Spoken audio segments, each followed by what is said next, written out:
Hello, we are at Sharm el Sheikh and we just got here in the morning. It's actually quite hot here, and like we are staying in that building, and there's a swimming pool right here.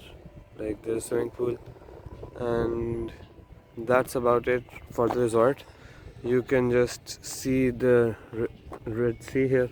I don't think it's called the Red Sea in this place because it's the other side of the peninsula, but I'm pretty sure it's the Red Sea. But like I'll check again. So we're going to the Farsa Cafe, the cafe that is famous for its Instagrammable pictures of the like red lights and all the Arabian vibe. So we're heading that, and we'll just show that. I'll just show that, and like seeing the container ships in this place just makes you remember the event that happened in like the COVID times when the like Suez Canal got blocked due to a container ship. We'll just head to Farsa and just I'll show you what's the vibe there. So bye bye. Okay, so we're at Farsa Cafe now. Like it's actually quite crowded at the moment, and at like sundown the whole place turns red, and the red lights like illuminate the whole sky. So it's actually quite in like classical construction, the wooden structures and stuff. So we're just going down and we'll see how it is down there.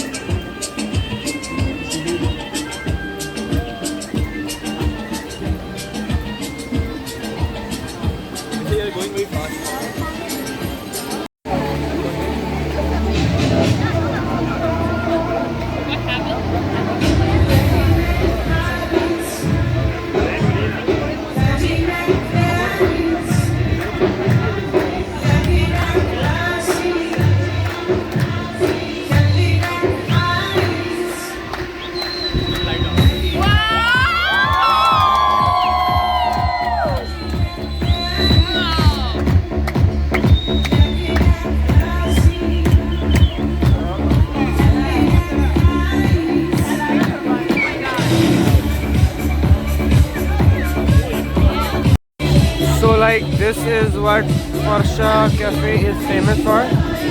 Probably got it.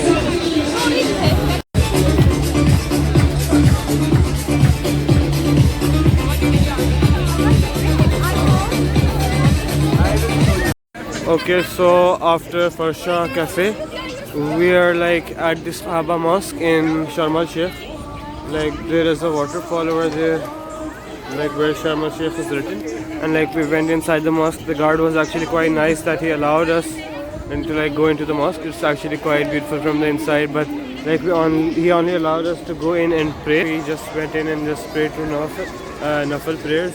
So like that's all we did. So after the mosque, like the mosque is behind this waterfall. Like there is an artificial man-made waterfall that they have made. Like this is like the central point of Sharm el Sheikh, and you can just like have their markets. So underneath the mosque there are a lot of markets, so you can buy anything at a much expensive price than the normal markets. As this is a purely tourist like city, the prices are actually quite high compared to other markets. So after like exploring the area around the mosque, the Sahaba Mosque, we are now heading to Soho Square, which is a shopping district in Sharm el Sheikh. So after that we'll head back to a resort, and we have to leave for the hub in the morning. So like we'll just sleep, and so that we're not tired for the journey, because the previous series of journey has actually been quite tiring. Because like we traveled around about like 6 hours from Hurghada to Cairo, and then like 9 to 10 hours travel to